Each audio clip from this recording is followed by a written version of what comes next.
Story 1. Am I the booty hole for liquidating my daughter's college fund to help keep our dream house? I, a 50-year-old female, lost my husband 4 years ago. I also have a 16-year-old daughter. My late husband left me everything and told me to trust his lawyer. My husband had worked for 20 years as a doctor and did some minor investing, so I inherited over 7 figures. A year later, I decided to list our home of 12 years and received an offer too good to refuse. With the inheritance, as well as the influx of cash from selling the house, I decided to move my daughter and I to Malibu because we always dreamed of a home next to the beach. But my husband was exceptionally tight-fisted and called homes there money pits. We found a beautiful home by the sea. I never personally handled anything regarding buying a home before, so I did not anticipate all the extra costs beyond the sticker price. But my daughter was so excited, so I decided to go for it. My late husband's lawyer was furious at my decision, so I decided to stop taking his calls. I ended up signing with a money manager who said that we'd be passively earning 90% of what surgeons earn per year. But the money manager ended up tanking a lot of our investments. I took the dwindling money out and made my own investments, which made it worse. And long story short, because of all that, I only have around $35,000 available to me now, not to mention our debts.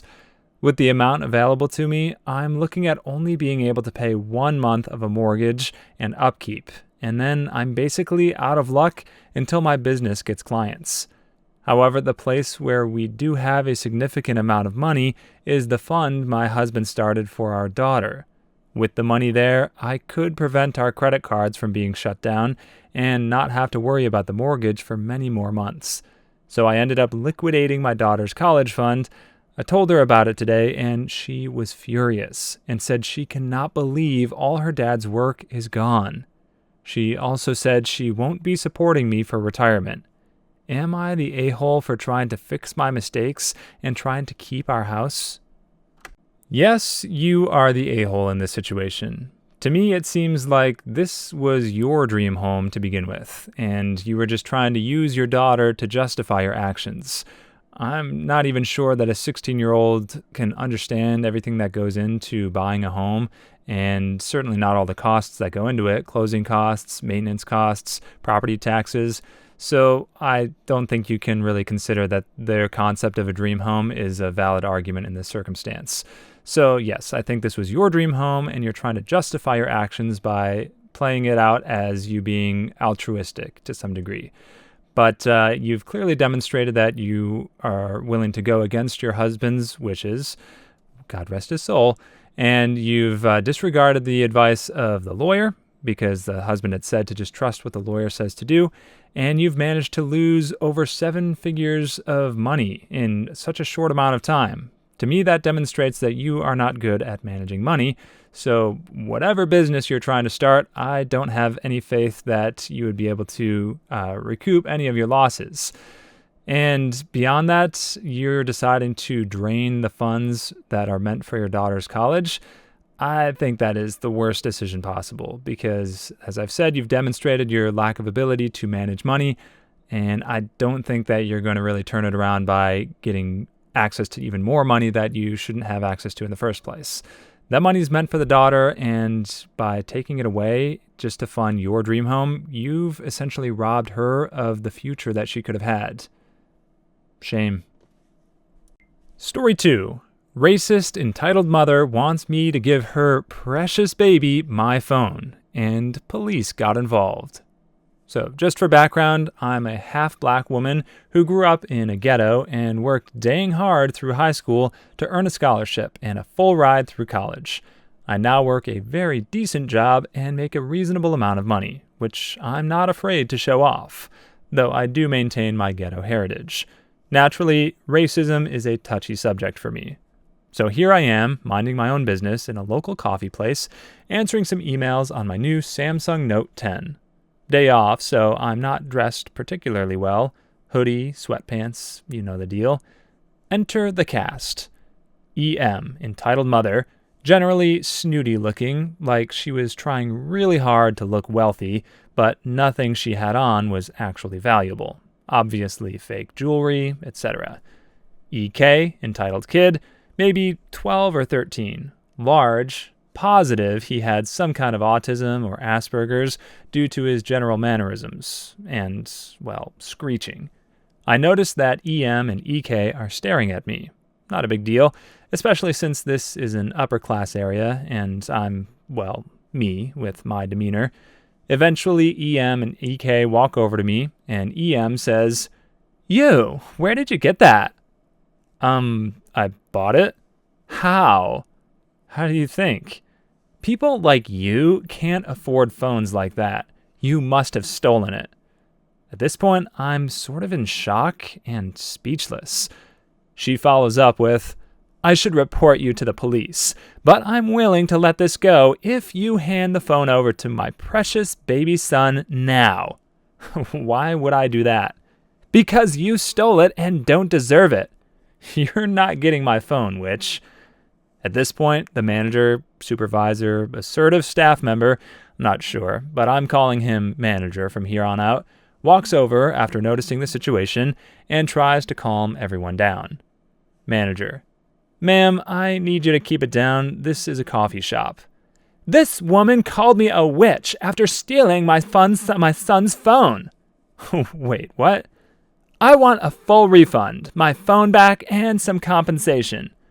"Ma'am, you need to give her the phone back or I'm calling the police." "But it's my phone." "That's my son's phone, you witch." "Ma'am, that's clearly not your phone. I will call the police if you don't give the phone back." At this point, EK is screeching.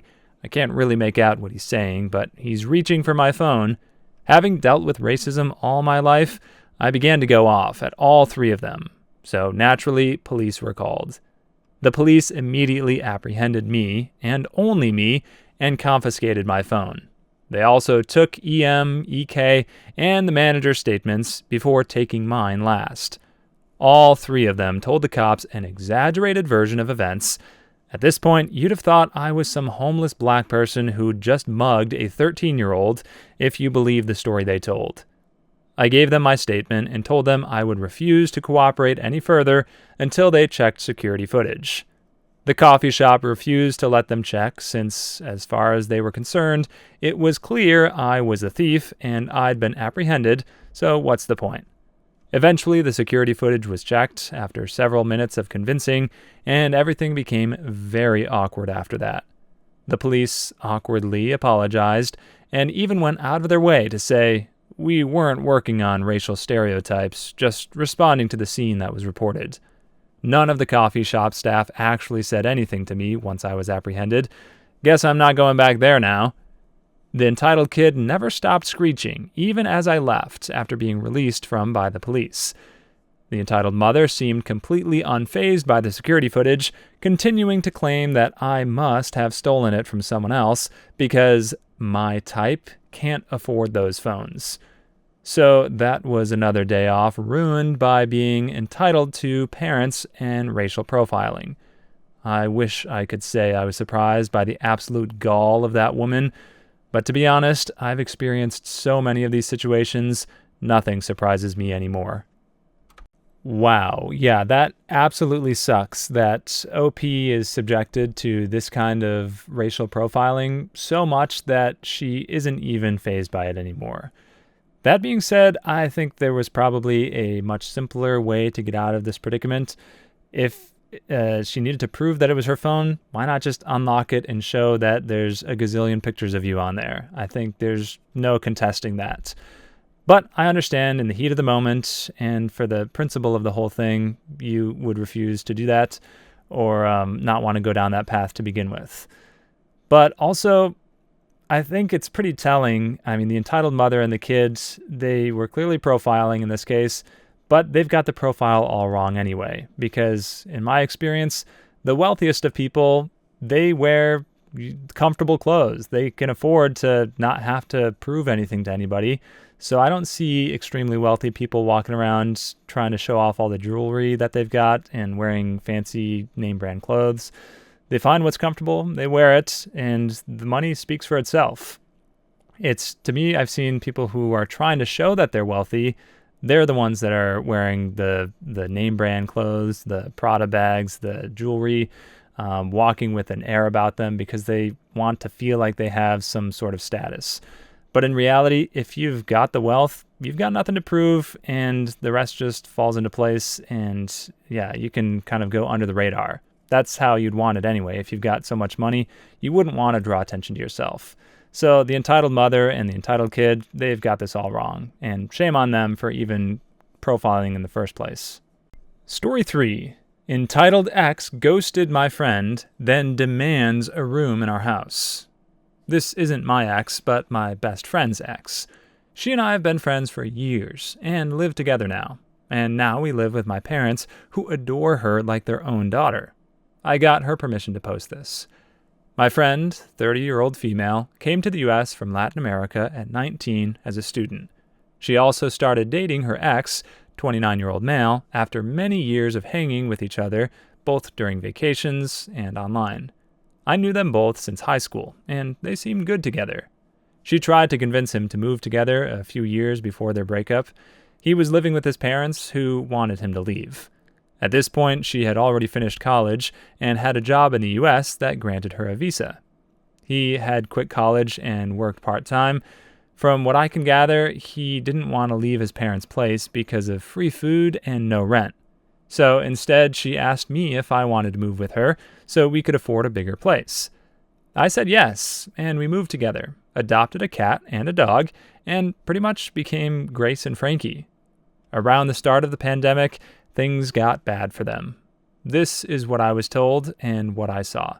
They never talked or hung out or anything.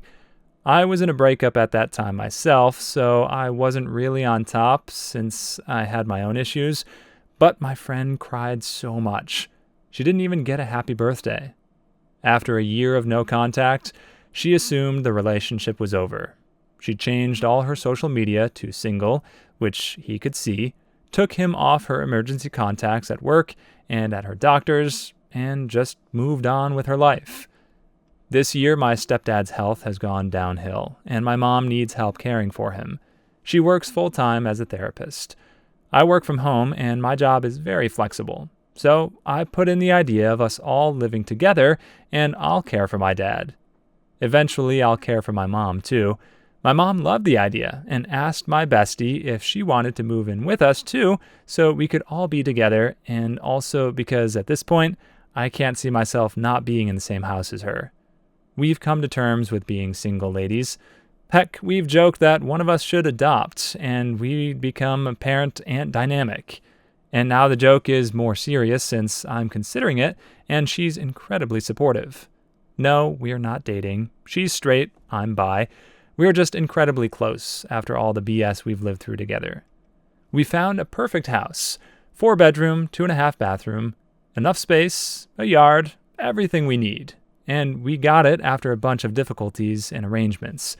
Since I don't have immediate plans for adopting yet, I have a ton of paperwork and years of planning ahead. We made the extra room into our office and gaming hub. We both work at the same place. Totally not on purpose. They were hiring, and we both needed visas. And as proud first-time homeowners, we posted pictures. Her ex, who by this point has been MIA for 3 years, messaged her saying he was so excited to move into the new house. She told him this was her house with me and my parents. He said since they were a couple, she should kick me and my parents out so he could move in. I want to point out that my parents bought the house. We, the friend and I, will pay them our parts over the years, and if she decides to move out, I'll finish paying and I'll buy her part out. This is all in paper and signed. So she obviously told him he was not moving in with us and that he ghosted her, so there was no relationship. He went on a tirade that he never broke up with her, that she was abandoning him, that she never cared about him, etc. I got so angry, I took the phone from her and told him he could live in a bear cave for all I care, but to leave my friend and our house alone. He went ballistic and began calling us some names, referring to the LGBTQ+ community, that would probably get this post flagged. so I'll leave it to your imagination.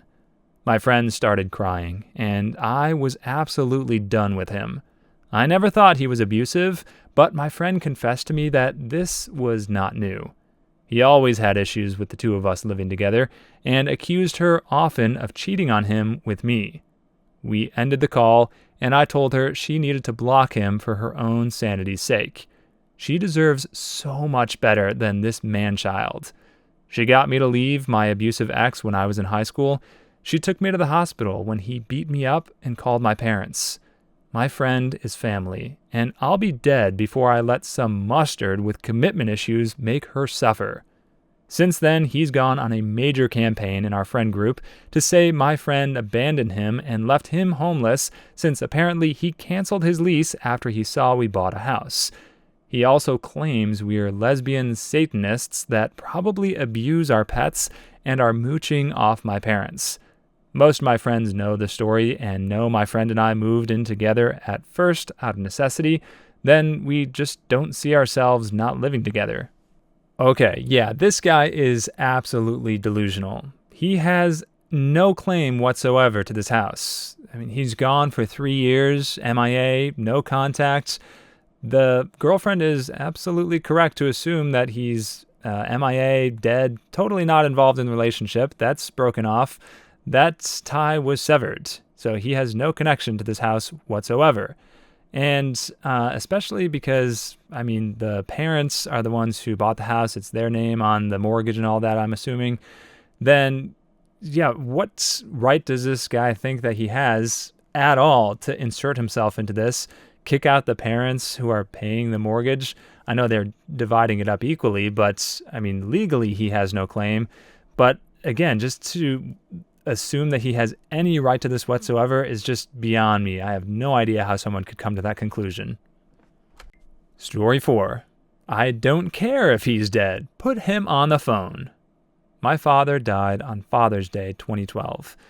He was divorced and living alone, and I am an only child. So that means that I had to wrap up all of his affairs. This story centers around us trying to get his utilities canceled. I called in to see what we had to do to get them to cancel. The lady I spoke with on the phone said to send in his certified death certificate. I sent in the certified copy of his death certificate the next day. The next month, we got another bill. I called again, and a new woman answered. She said that because I wasn't on the account, that she had to speak with the account holder. I informed her that the account holder was dead, but she wouldn't budge. I had to make an appointment with a supervisor so she could speak to him herself in person. I showed up at the Board of Public Utilities with another death certificate and his ashes in the clear bag that they returned his remains in. I plopped them down on the center of her desk and said when she talked to him to tell him that I loved him for me. The woman went pale, flew out of her chair, and called the cops. When they showed up, she claimed that I had assaulted her. And yes, my dad's remains were still sitting in the middle of her desk with the death certificate. The cops questioned me as to why I would do that. I told them the story. The supervisor's boss was called in, and they all stepped away from the desk for a private talk. While they were talking, the cops came over to talk to me. They said that I shouldn't take human remains out in public, but there were no laws that were broken. I said that I agreed with them, that it was extreme, but she insisted on speaking with him in person. By then, they were done talking between themselves. The supervisor's boss kissed me and got it taken care of. But the story isn't over yet. I had to call back a few days later to get utilities back to the house in my name. When the person on the phone saw the address and my name, I was immediately put on hold. The supervisor's boss that finally helped me got on the phone. She sucked up to me and waived all the fees that come with setting up utilities. Just as the call was ending, she informed me that she was again so sorry for the employee's lack of compassion. She said that the employee was terminated, and again, she is so very sorry. Too long didn't read. Ignorant employee asked to speak to dead dad. Had a meeting in person, brought his ashes, got her fired. I can't believe this blew up. So grateful for all the love and support in this post, and for those who doubt the validity of the story, I hope when you're in my shoes and doing the same that you have an easier time than I did. I can see this becoming the new meme of someone trying to reach you about their extended car warranty. I mean, these companies, these telephone companies, cable companies, they really make you bend over backwards to cancel your subscriptions and your services. It's insane. But to me, actually, the most surprising thing about this story, I think she kind of glossed over it, was that the supervisor's boss kissed her and then got things taken care of. Like, is that a normal thing that when you're trying to rectify situations with customers that you kiss them and make the boo-boos all better? That just seems so goofy to me. I don't know. I guess it was normal because she didn't mention it twice. Please leave your stories in the comments. I'd love to make a video of them in the future. Also, don't forget to like and subscribe.